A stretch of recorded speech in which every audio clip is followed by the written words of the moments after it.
alam ni Bongbong yung ginagawa ng kanyang pinsan. Yep. At ng mga kongresista. Pero Attorney Trixie, napansin mo kung sino hindi niya kasama sa India. Major visit yan. Si First Lady? Hindi niya kasama? Sa India. Sinong hindi niya kasama sa India? Kahit sa US, sino hindi niya kasama? Naparating buntot-buntot sa kanya madalas pag sa mga travel. Sino bang parating kasama? Nakakamo mo siya ang Vice President.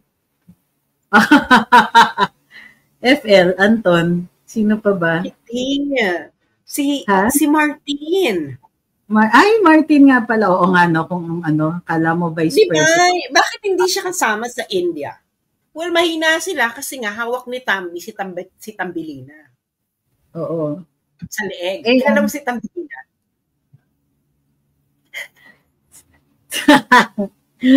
Isa lang naman yung pumasok sa description nun. Dalawa. Sa private chat. Ayan, sa private chat. Okay.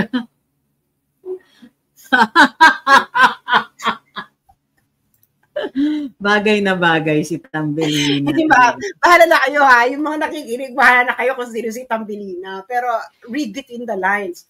Even within criminal groups. Even within criminal groups, meron diyang dadating sa point na sasabihin ng isa, sobra na yan. Alam mo yan, na parang, we both know that we're both criminals, but sobra na yan, pre. Alam mo yung ganyang dynamic sa loob ng mga criminal gangs, di ba? Meron kasi, lahat kasi ng mga gangs, meron diyang moderate na, alam natin nagdanakaw tayo, pero huwag naman tayo masyadong garapal. Alam mo yun? So siguro, dumating na dun yung isa sa level na, ay, garapal na to masyado. Wala na akong naging project. Di ba? Wala na akong naging project. Nagbigay na lang ako ng ayuda, ganyan. Wala na. 3 years na lang ako. Can you imagine, si BBM ngayon, sinasabi niya na lang ngayon, magiging successful siya, masasabi niyang successful ang kanyang administrasyon kung ang bawat pamilya ay may makatapos ng college or vocational school. Na parang, nangyayari naman talaga sa buhay.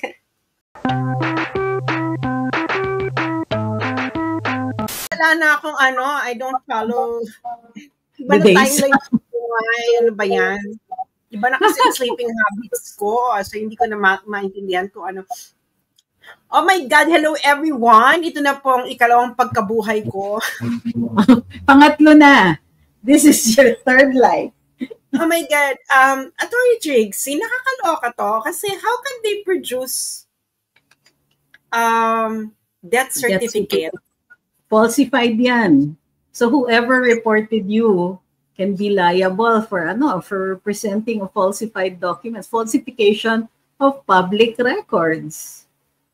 Kasi tinignan ko kung ano yung mga steps para i-memorialize ang Facebook account. Ang kailangan is may valid request. Tapos kailangan mag-present ka ng dapat kapamilya Immediate family.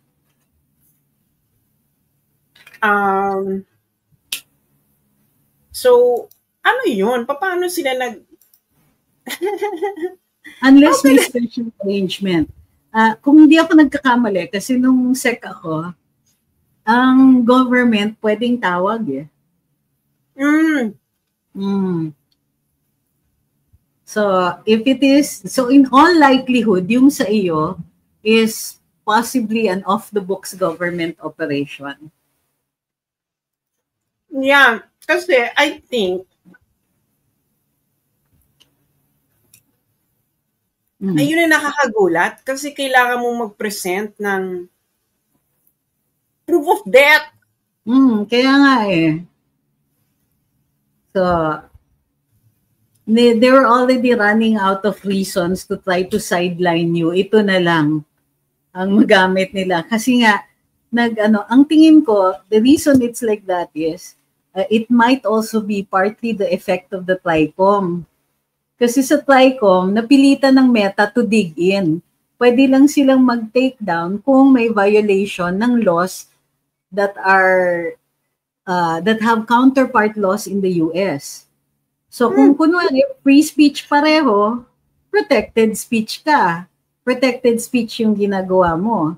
So the only way to magkaroon ng kind of a legal cover is a mistaken belief na dapat i-memorialize yan. Yung ano, the news of your death is grossly exaggerated, kumbaga.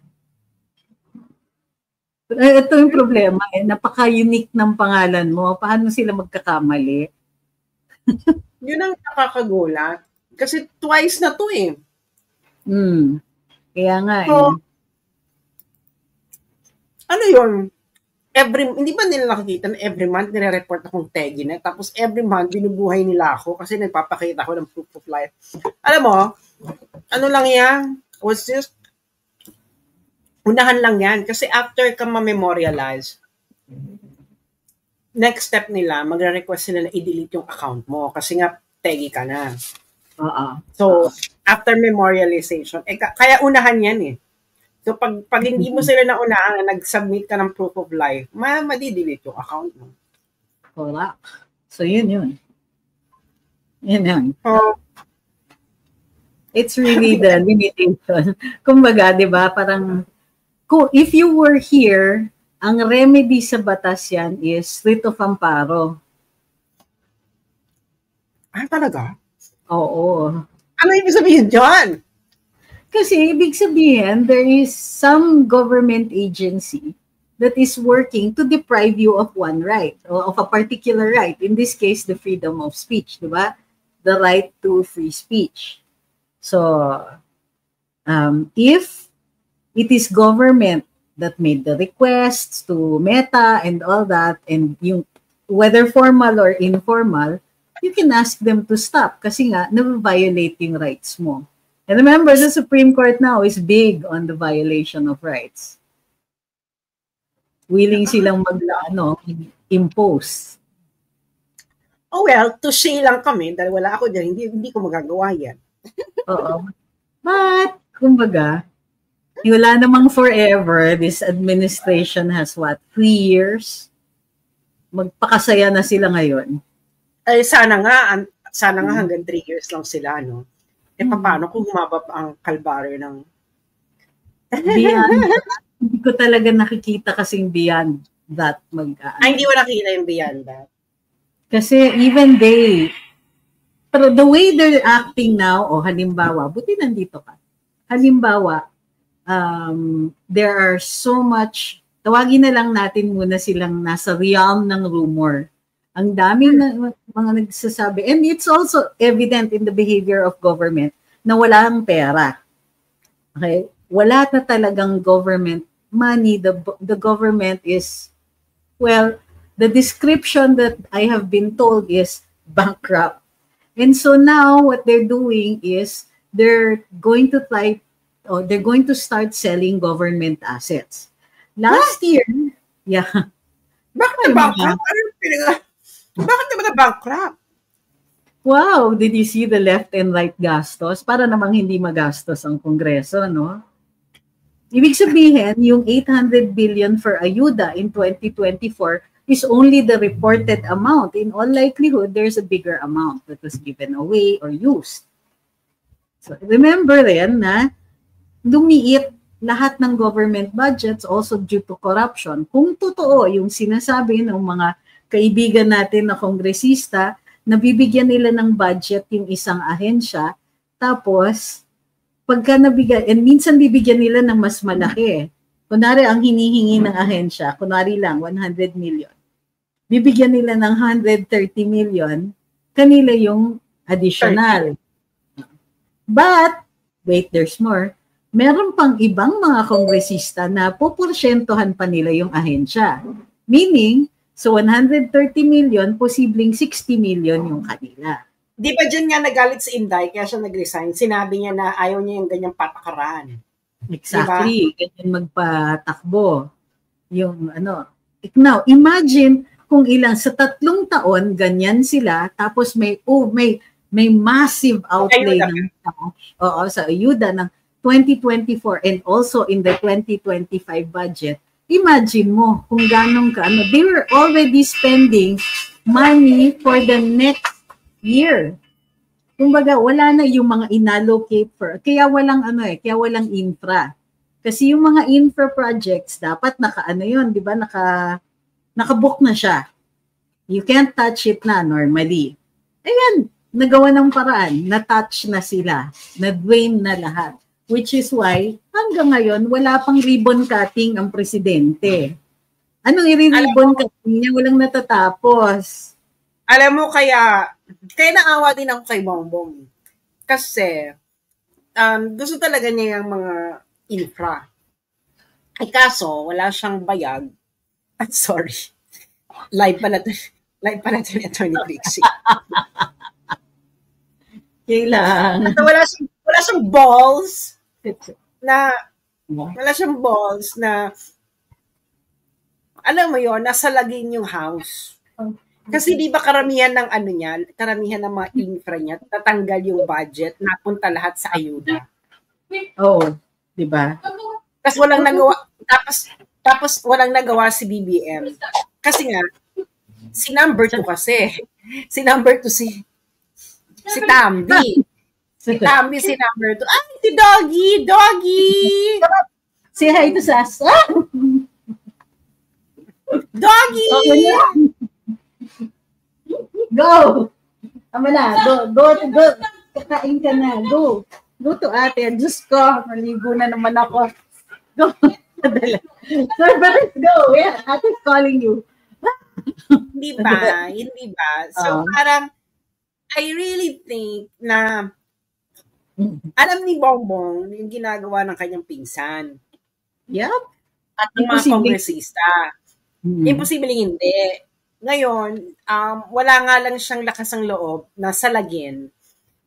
Baka kasi siguro we know how this game is played.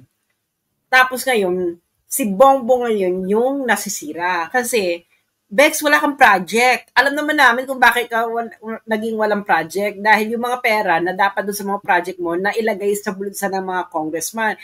Well, in a sense na awa ko sa iyo. Dahil, my God, kawawa naman yung mga projects mo. But, on the other hand, you brought it to yourself. Yeah. Tingnan mo to, di ba? Nakita mo yung isang campaign promise niya na sa nickel mining, na magte-temporary ban tayo sa nickel mining. Wala na, in-undermine na siya. So, paano na siya ngayon? How is he going to do that? How is he going to, Gusto naman yung mga undermining, no? Pag naging presidente ka naman talaga, ma-undermine ka. Kahit naman si Digong, na-undermine din siya ng ilang powerful forces. Pero sana naman, try hard not to be undermined. No? I'm pretty sure si Inday, she will also experience undermining pagdating ng panahon na kung maging presidente siya. Pero try hard naman to fight back. Ipakita mo naman sa taong bayan na lumalaban ka. Hindi ba?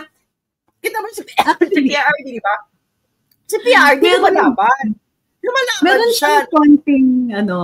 Meron siyang konting pushback, pero ang hina halimbawa, pansin mo, meron siya ngayon kasi si Sec Dave ang naggagawa ng kanyang comms ngayon, di ba? Mayroon siyang sinabi na, totoo na, well, hindi naman ito guilt or innocence yung sa ni VP. Hindi naman to guilt or innocence. She was not adjudged either way kasi the only issue here was whether or not may due process dun sa House. Tapos meron siyang mga sinasabi rin about corruption and all that, na kung titignan mo very carefully kung ano yung pinagsasasabi niya, is very close yung comms niya sa mga sinasabi natin. Things like itong flood control, yung Congress, yung mga allocations, yung mga naliligaw yung pera. Meron siyang mga konting ganyan. So, and I think si Sec Dave is bringing it to the point so that makakuha man lang siya ng suporta doon sa DDS or whatever is DDS. Unfortunately, one, malamya. Kasi hindi niya kasi kakayanin yung strong words, strong terms, yung mga yung stricto yung dating. Hindi niya kaya yon. So this is the best that he can do. Hanggang ganyan na lang siya. And it's not working. So, but I'm keeping an eye out on his comms and nakikita ko na nag-shift yung tono niya at saka perspective. It's still not working. Wala naman nakukumbinse and ang tingin ng mga tao is di naman sila magkaaway ni Speaker Martin. Di naman tuloy-tuloy lang naman ang ligaya sa kanila. Corruption is rampant. And hello, how can he just blame the House for the rampant corruption? Ang execution ng mga projects is in his executive branch. So, pero Attorney Trixie, napansin mo kung sino hindi niya kasama sa India. Major visit yan. Si First Lady? Hindi niya kasama? Sa India. Sinong hindi niya kasama sa India? Kahit sa US, sino hindi niya kasama? Naparating buntot-buntot sa kanya madalas pag sa mga travel. Sino bang parating kasama sa FL? Nakakamo siya ang Vice President. FL, Anton, sino pa ba? Si Martin. Martin nga pala. Oo nga, kung kala mo Vice President. Bakit hindi siya kasama sa India? So, tingin mo nag-aaway sila, not that we care? Well, I think darating kasi ang panahon, this is just normal. Darating ang panahon na even among eto lang, hindi ko sabihin sila to, Ana. Well, even within criminal groups. Even within criminal groups, meron diyang dadating sa point na sasabihin ng isa, sobra na yan. Alam mo yan, na parang, we both know that we're both criminals, but sobra na yan, pre. Alam mo yung ganyang dynamic sa loob ng mga criminal gangs, di ba? Meron kasi, lahat kasi ng mga gangs, meron diyang moderate na, alam natin nagdanakaw tayo, pero huwag naman tayo masyadong garapal. Alam mo yun? So siguro, dumating na dun yung isa sa level na, ay, garapal na to masyado. Wala na akong naging project. Di ba? Wala na akong naging project. Nagbigay na lang ako ng ayuda, ganyan. Wala na. 3 years na lang ako. Can you imagine, si BBM ngayon, sinasabi niya na lang ngayon, magiging successful siya. Masasabi niyang successful ang kanyang administrasyon kung ang bawat pamilya ay may makatapos ng college or vocational school. Na parang, nangyayari naman talaga sa buhay. With or without you, nangyayari sa buhay yan. At nilagay yan ni PRD. Free tertiary education ni PRD, and that was the point. In fact, kahit yung comms hindi niya binago. That's almost exactly how it was described noon. Yung one of the pillars ng anti-poverty program ni PRD, yung vision niya against for poverty reduction. Free tertiary education, healthcare, jobs, yung pagtaguyod uli ng infrastructure projects. They're not even bothering na anything new. Pero feeling ko talaga ilalaglag nila si Tambi. Hindi pa ba? Tingin ko kaya away yan . Nilalaglag na nila. They were fielding candidates, other candidates for the speakership. Kaya lang, again, ang hina nila. Well, mahina sila kasi nga hawak ni Tambi si Tambilina. Oo. Sa leeg. Alam mo si Tambilina?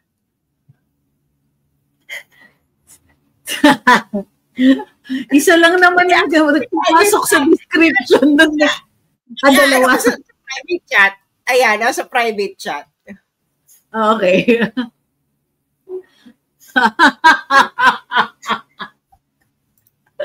Bagay na bagay si Tambelina. Diba? Bahala na kayo ha. Yung mga nakikinig, bahala na kayo kung sino si Tambelina. Pero read between the lines.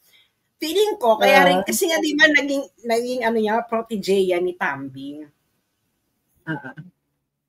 Naging protege ni Tambi, di ba, nung bata yan. Eh ngayon, nitong yung last statement niya. Ha? Ganun. Parang yung last statement niya was clear eh. Pag sinabi, he will adhere daw to the line of Malacanang. Pag sinabi ng Malacanang ganito, ay ganito daw ang kanyang linya. Hindi na nga niya ma-justify yung vote niya. Pero ano yan? Kaya rin siguro hindi masyado kasi hawak yan ni Tambi. Siyempre lahat ng kalokohan ni Tambilina, alam ni Tambi. Kaya nga hindi na ako magtataka na Attorney Triggsy, darating ang panahon na siguro rest back si Tambi. I'm sure that di ba nakita mo yung Pilipinas Today? Di ba? Inaatake na nila si BBM. Kaya nga eh. At si BBM, inaatake na rin niya yung di ba? So, alam naman natin yan, I really think that dumaan na sa dulo na okay lang, alam na, parang ang ng mga politikus, alam naman natin lahat tayo dito ay nangungulimbat. Huwag naman gahaman, ganon. I think ganon na, Attorney Trixie. Dumating na doon sa point na yon. Kasi naapektuhan na yung projects niya.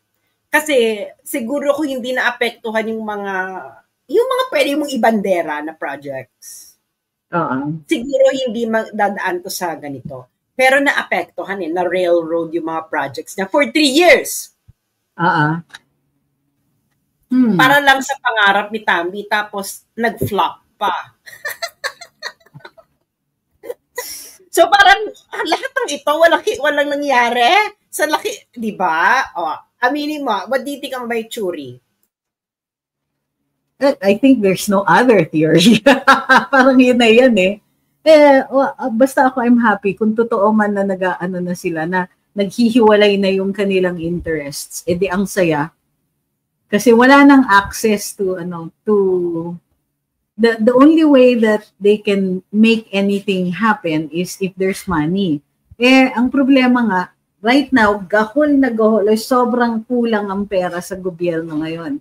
So if they're planning on anything that requires massive funding, that's also the reason why invested sila na matuloy yung impeachment ni VP Inday.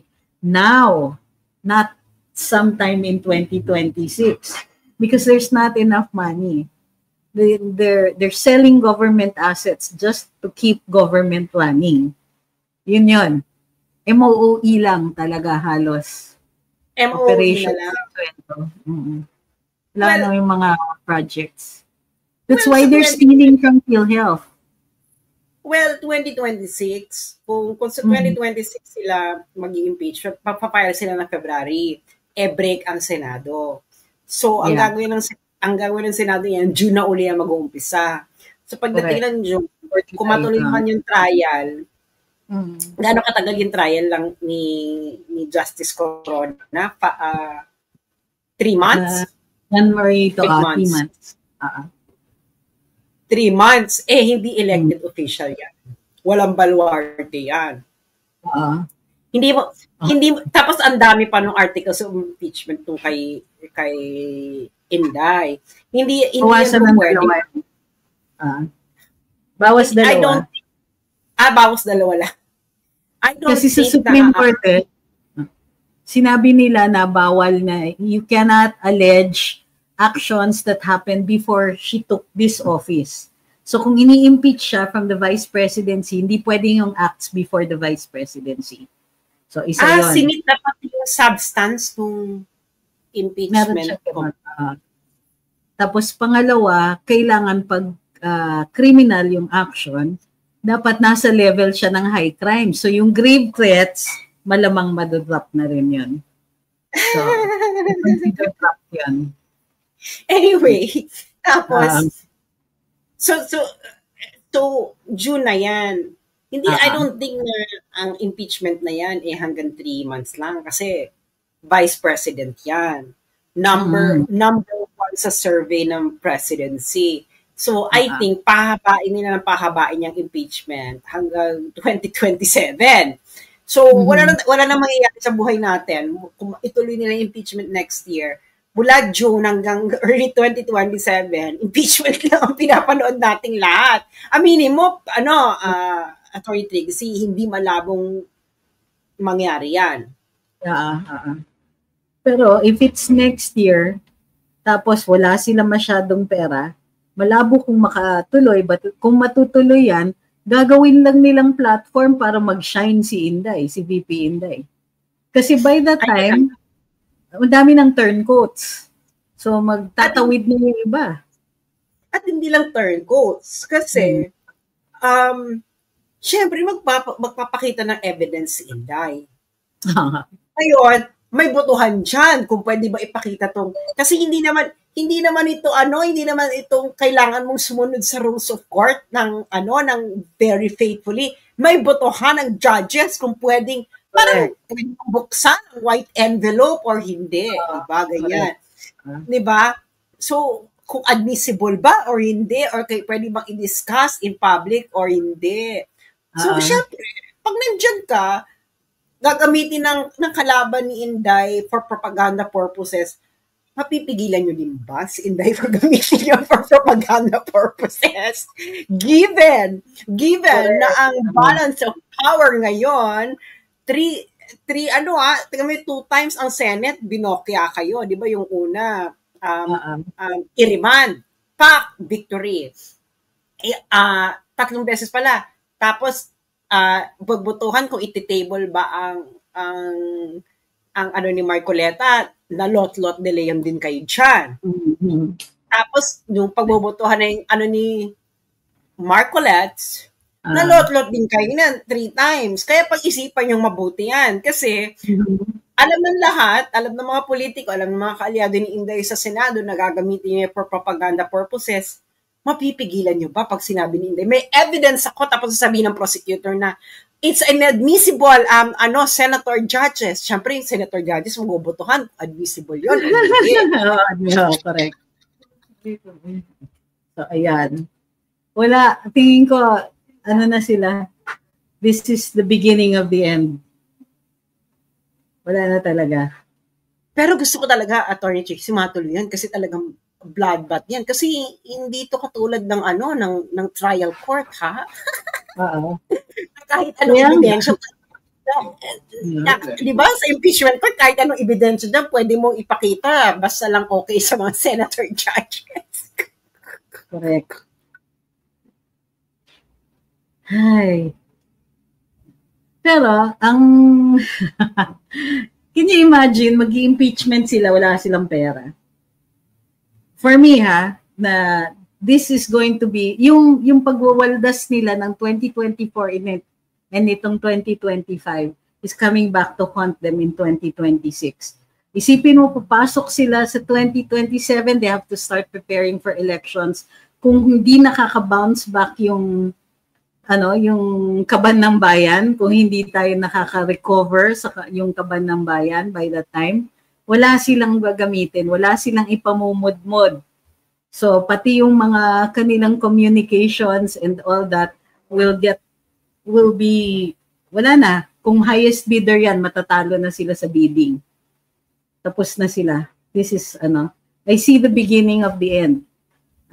Kaya nga, ang kailangan babantayan natin next is sales ng mga government assets. As long as they keep, kailangan hinaharang natin yung mga ganyan. So, eto, nasa na yung mga katanungan.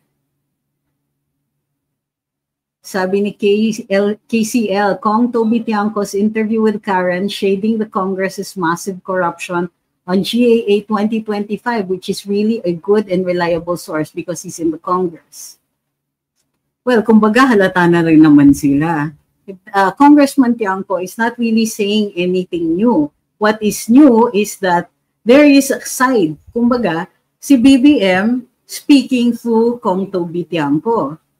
So, if this is yung away ng dalawang magpinsan, I'm all for it. Pass the popcorn. Kulang. Alam mo ha, malaki ang kutob ko kung sinong nag-go signal na bardagulin nyo na yan si Tambi. Alam mo kung sino. Feeling ko si FL. Siya na yung nag-umpisa. Well, it's true naman daw that there's bad blood na by now between the two of them. Feeling ko si FL, no? Not for anything else, no? Pero just the way that I know her, sa maikling panahon ng pagkasama natin, I think napuno na siya dyan. Kaya nga yung theory ko na, okay, lahat tayo dito ay may business dealings, ganyan. Lahat tayo dito is business, pero wag naman yung ganyang balahura. So I think it was her. I don't think that meron din siyang ceiling, no? Ako ay naniniwala sa mga ganito. You know, you cannot look at people in a one-dimensional way, no? Ako ay naniniwala na mayroong hanggang, ang mga tao ay meron silang mga ceiling points. And I think si FL meron siyang ceiling point na, okay, dito lang tayong lahat, ganyan. And then, I think na-hit yung ceiling point niyon. And nakita naman siguro ni FL na, lahat na lang siya ang sinisisi. Si Tambi naman ang action man. Sandali lang, ganyan. And tapos nakita pa niya na yung asawa niya na walang magandang project. Pero in fairness, maganda yung iyong Pasig Esplanade. Diba? In fairness sa'yo, FL, maganda yung Pasig aminin ninyo. Let's give credit where credit is due.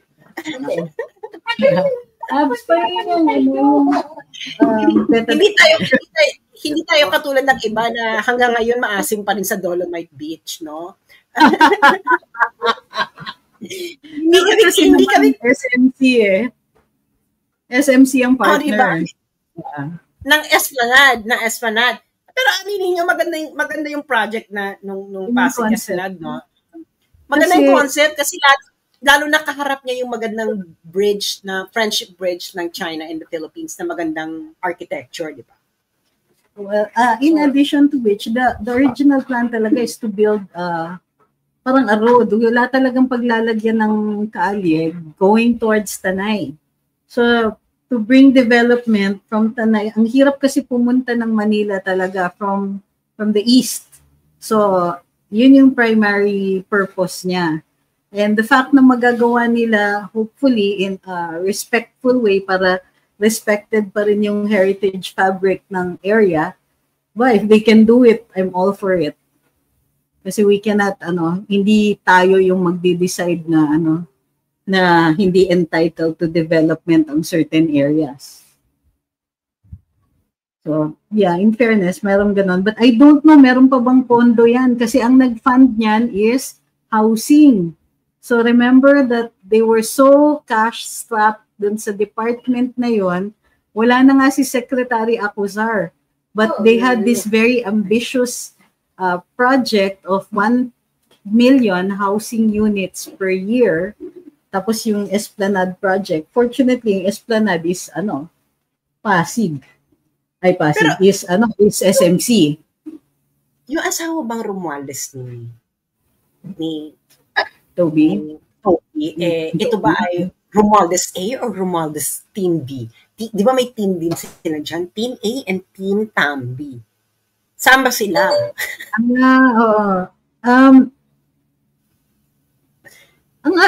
As far as I knew, it was Team A, Tambi. Pero, iba na. Iba na ngayon. Oo, may realignment. Di ba dati ang Team B? Di ba ilan lang ang Team B?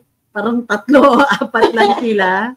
Puro mga friendship ni dun sa side na yon. O dumami na sila. Ang baluarte kasi ni Toby Tiangco ay nabotas. nanalo ang ang nanalo ang Duterte sa Correct. nabotas. Doon sa area na yan. Kasi nga, parang alam nila mahirap banggain. Well, I think kasi si Toby, no, what I can see from Toby is a pragmatic politician na wag tayong parang feeling sa wag tayong I think Toby is honest enough to admit that the Dutertes are really popular. And 'di ba kaya nga siya nagsabi, bakit nyo hinuli? Bakit nyo in-impeach? Ganyan. So parang nakikita niya na malitong move na to. Parang so nakita niya na yung mga Dutertes na yun yung underdog. Kaya kayong PCIJ, huwag niyo sasabihin na pinapalabas naming underdog. This is just natural for Filipinos to see na inaapi nyo, iniisipin nila ng mga Pilipino underdog. Hindi po namin kasalanan to. This is just a mentality of Filipinos. Kung ayaw nyo tingnan ng mga Pilipino na underdog ang mga Duterte, edi huwag nyo i-underdog. Hyper-partisanship daw, sabi ng PCIJ. Diba? Kakaloka sila. Sila lang ang hyper-partisanship. So ano sila? Objective? Ewan ko dun sa mga yan. Parang sila nga lang eh. Whatever it is they do, tama yon. Whatever it is we do, they have to come up with new adjectives every time. So now the adjective is hyper-partisanship. At saka mga pro-conspiracy theories. Ano sila objective? Hindi. Wala silang comparison. Parang tayo lang parate. So ano sila Diyos? Ganyan? No, and they don't talk about anybody else who does that. They don't talk about other people who are who are pro conspiracy theories. They don't talk about yung mga the likes of Richard Heydarian, na kahit ano na lang sabihin, there's he will fall back on his academic credentials o yung credentialism niya. Hindi nila kino-call out yung mga ganyan. Hindi, they call us out kasi daw hindi logical mag-argue kesa may whataboutism, kesa may iniinsulto lang daw natin yung mga tao na who don't agree with us, but completely ignoring the fall farms and the already proven fall farms that are going after Inday, that are going after us.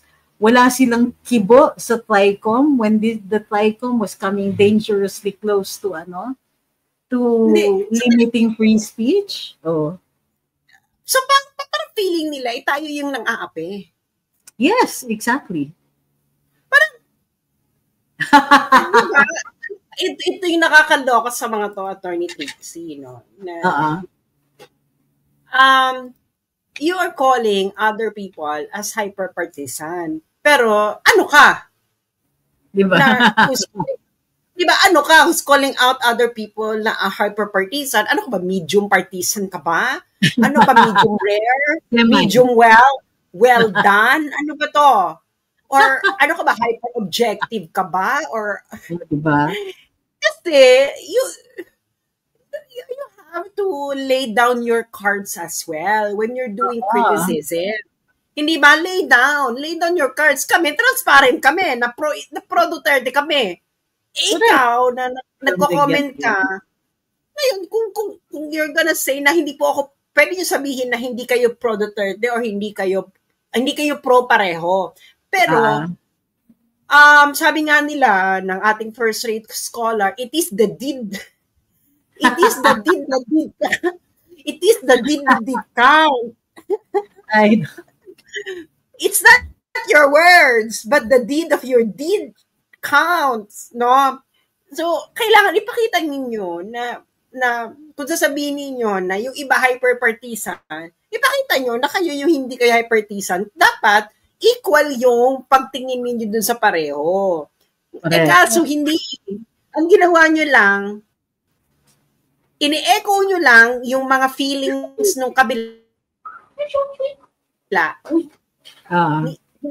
Kino-formalize nyo yung feelings nila, and then you are dressing it up as an objective analysis. Hindi po pwede yan. So yun. PCIJ, Mariosep.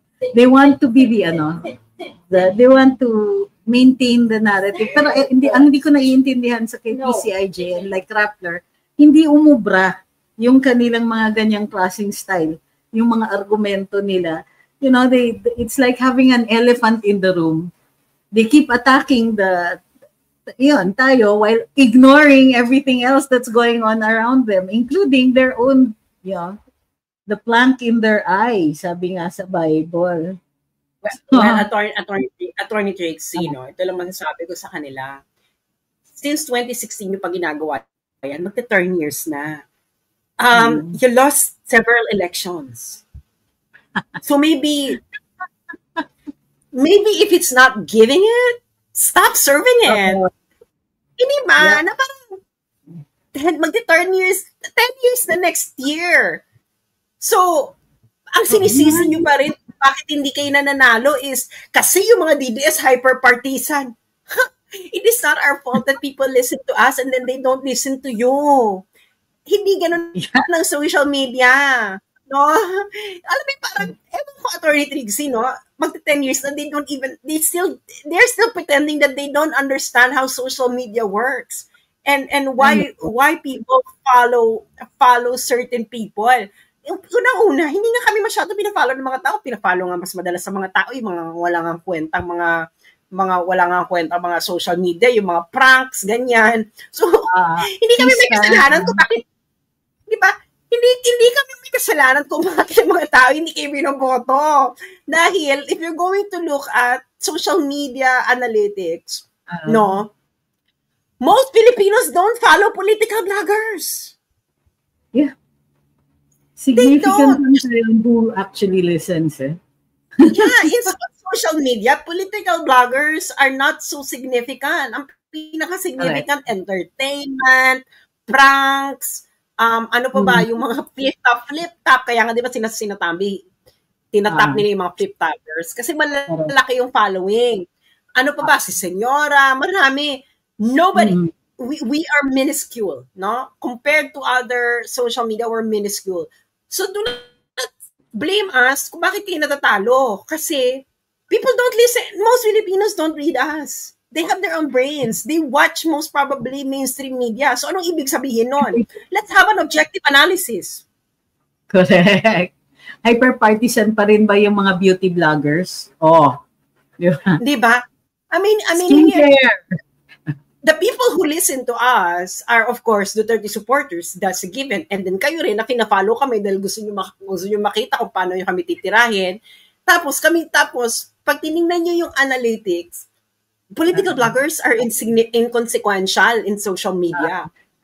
Most Filipinos don't follow political bloggers. Yet, the Filipino people still keep voting against you. Is it our fault? Diba? They keep losing. Diba? And that's what people don't like about them anymore. And then, sometimes they do get nakakachamba sila. They say the right things, but they can't get voted anymore. Not without some people, not without arousing suspicion. Tignan niyo yung dalawa, si Bam at saka si Kiko. Even their parties, parang ang feeling ko is that they don't really consider it a significant victory. It really smells bad. So even then, their relevance is questionable. Ay, wala. The way I see it, medyo boring na naman uli ang politika kasi panalo parati si Inday. Sana tuloy-tuloy na, di ba? The only thing that's really making us angry is the garapal ng muka ng mga hyper-partisans on the other side. Sabi ni JJ, as a middle-aged man, nasa Ivana Group ang karamihan ng pina-follow namin and 10% lang political vlogs. Yeah, there you go. Exactly.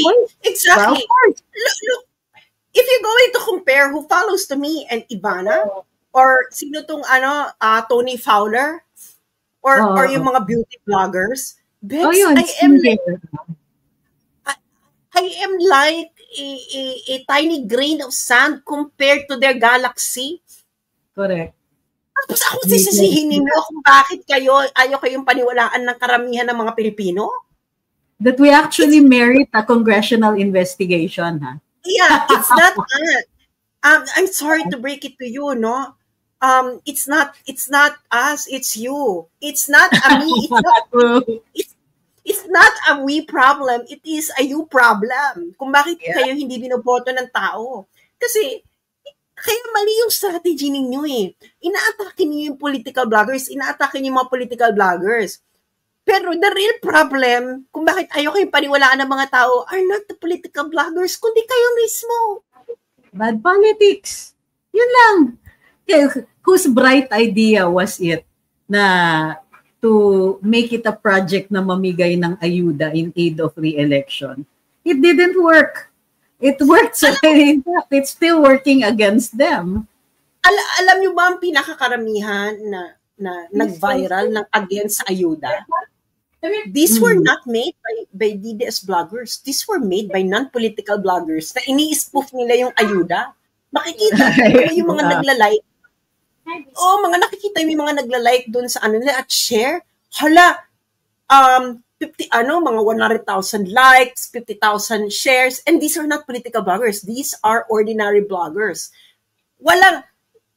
It's so hard for a political blogger to have that kind of level of engagement. Sinasabi ko sa inyo, And these are ordinary people. These are non-political. So maybe stop focusing on the Duterte supporters bloggers. Dahil we are not your problem. Your problem is bigger than us. Parang yung meron kang nakikitang pangit sa mirror, you attack the mirror instead of the pangit. So, paano kung sila yung nakatingin? Okay, let's check. Sabi ni AMA, tama po, IMI pala. Tama po, attorney at Ms. Sas, mas marami pang nakapollow sa Mobile Legends kaysa sa political bloggers and bloggers. Naman. We're really a niche audience, kumbaga. Ano lang talaga. Sabi ni Ma'am Marie, because I don't want anyone to indoctrinate me and change my point of view on the Marcoses. I was born 2 years before the fall of Marcos Sr. I'd grown up seeing the effects of those dictator years.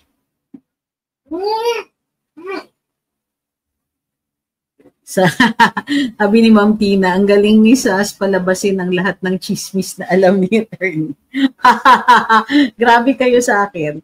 Sabi ni J. Ray, I'm a zillennial. Mostly ng mga memes against government. BBM and Tambi is mainly made by Gen Zs. Malaking part dyan yung mga meme groups and meme pages sa engagements, which I handled some before. Awi says, we think their media play always translates into votes. For years, there's no real connection to real people until Duterte. When we tasted what a Duterte can do, the more they became irrelevant. Yan. Exactly. So, kaya nga, ako why don't you make a survey, kayong PCIJ and Rappler, and gumawa kayo ng survey sa buong Pilipinas and ask them if they read me. Diba? I'm pretty sure, no? I'm pretty sure it will be very, kung may lumabas man na signal na people would read me, it's going to be very, very, very, very, very, very, very statistically insignificant. Mm-hmm. Ako masasabi ka is, they're competing. Walang competition. No, walang competition doon. But the thing is, you still keep attacking us as if we're the problem. We're not the problem. You are the problem. Ang ano din is, I think they're just clinging on to past glories. A lot of those who are in PCIJ, yung mga bata na lang were the ones who were born in the Rappler years. Rappler na yung mga yan. But most of those who still provide the leadership in PCIJ and Rappler type publications were the old war horses from the Marcos years who are so used to dictating the narrative. They were the thought leaders during the anti-Marcos campaigns. all the way up to People Power. And then after that, in the early years of the Inquirer and Philippine Star, sila yung mga majors dyan, na mga journalists and columnists and now the world changed. Nagkaroon ng social media and they still think that it's the same pond, and we're usurpers. Kumbaga, it's not our fault that social media is a much easier medium for us to navigate. Second, but this is nothing new, Attorney Pixie. Even before Facebook, meron na mga Blogspot, Live Journal. I had Journal before, and they already have wide readership before, more than the traditional opinion columnists, no? More than them. Yung Facebook nga lang, nagkaroon ng exponential rise because you can tap you can tap strangers, no, to read what you're writing, and then they can follow you. So I really think na merong weight yung sinasabi mo. I think this is more of an envy, no, because they couldn't get the same kind of readership that we were able to get in just a short span of time. Sila, kahit nag-migrate pa sila sa Facebook, how many people follow them? Even look at Maria Ressa with her Nobel Peace Prize. How many people follow Maria Ressa? Wala pang 100,000 ata. And how embarrassing to be called the communicator and not be able to communicate in this medium. Kumbaga, they want the world to adapt to them. They want, the people who read us, they are insistent na sila yung dapat binabasa. When it should be the other way around. Ano yung first thing that you must know when you're communicating? Know your audience. Ano ba ang kailangan malaman ng audience mo? How do you connect to them? So they're already failing in the basic tenets of communications. And sila pa yung galit. Galit sila sa atin. So, envy is one. Second is yun nga, they still think that they're, unlike people like Bobby Tiglao, na kaya nilang mag-adapt. Kumbaga, they forgot to read, Origin of a Species. Adapt or die. When the situation changes, you have to adapt. If you're incapable of doing that, they'll go the way of the dinosaur. Good luck. I don't expect that they will change their mind anytime soon. Kumbaga, because we still get a bigger audience than they do, they're insistent on things like, kaya kayo maraming audience kasi hyper-partisan kayo. You're pandering to the lowest denominator. Kumbaga, lowest common denominator. Puro ganyan. We're not pandering to the lowest common denominator. We're actually tapping to the supporters of Duterte, who are actually ang mga nagpo-follow naman sa amin talaga yung talagang pinaka very expressive of their supports. Yes. Kay Duterte. Yeah. May mga Duterte supporters na they're Duterte supporters, but they don't see any reason on whether they should follow any Duterte bloggers. We are not pandering to the least common denominator in society. We are addressing our audience. And our audience are Duterte supporters. Kung sinasabi yung least common denominator, it's not our least common denominator because Duterte supporters don't like you. Point blank. It's not our denominator. It is our denominator. And you have a different denominator. But the problem is, our denominator is bigger than your denominator. In the end, it's still about, it's still about yung, kumbaga, agawan audience. Ewan ko ba, bakit sila nagko-compete in social media, people can follow a lot. Kumbaga, it's not, parang TV, di ba? Minsan, nanonood ka sa GMA, minsan manonood ka sa, ano ba yung ibang ngayon? ABC. Minsan, it's a matter of having choices. And social media just widened the number of choices. Again, I keep saying they're dinosaurs in the world of tech. And so, and Kaya, yung mga bloggers nila, halimbawa, si Sasa Girl. Sasa Girl is a much bigger social media personality kaysa sa akin. Si Pipay, much bigger social media personality. Si Aura, my God, this is a superpower levels. Hindi ba nung election nangangampanya sila, etc. Nangampanya sila kay Lenny, nangampanya sila sa ganyan. Bakit hindi nila nadala yung mga tao nila for that? Bakit wala sila? So, kasi nga, itong mga to, they didn't start as political bloggers. They are entertainers. Kaya nga marami silang followers because they were entertainers. That is the truth of it.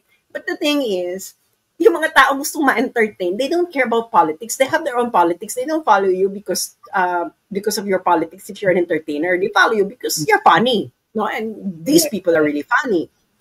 But the thing is, once you migrate to political stuff, diyan hindi mo mahihila yung following mo na who followed you because you're entertaining. Yan. Kami, solid yung following namin na they follow us because they would like to hear our political views. And believe it or not, there are very, very few Filipinos who are concerned about politics. No? So, pero we feel din we feel... Well, they're going after a straw man. Yeah. Hindi ba? Yeah. Na ayaw lang nilang matanggap na ayaw ng tao sa kanila. Girl, kahit tanggalin mo itong mga political bloggers na yun, tanggalin yung mga account namin, hindi pa rin kayo mananalo looking at the result of the last election. Yeah. Because these people make their own decision, and most probably they mostly watch mainstream media, follows your social media account, kayo mga mainstream media, and then they could see, they already have, nakataya na sa kanila sa mga sarili-sariling mga manok. And nakita na nila kung anong ginagawa ninyo. And kahit anong sabihin ninyo, they would still not believe you. Kahit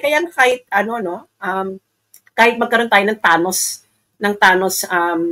endgame moment. Kahit magkaroon tayo dito ng Thanos endgame moment dito na may gumanyan at mawala lahat ng political bloggers na align kay Duterte, hindi pa rin kayo iboboto ng tao.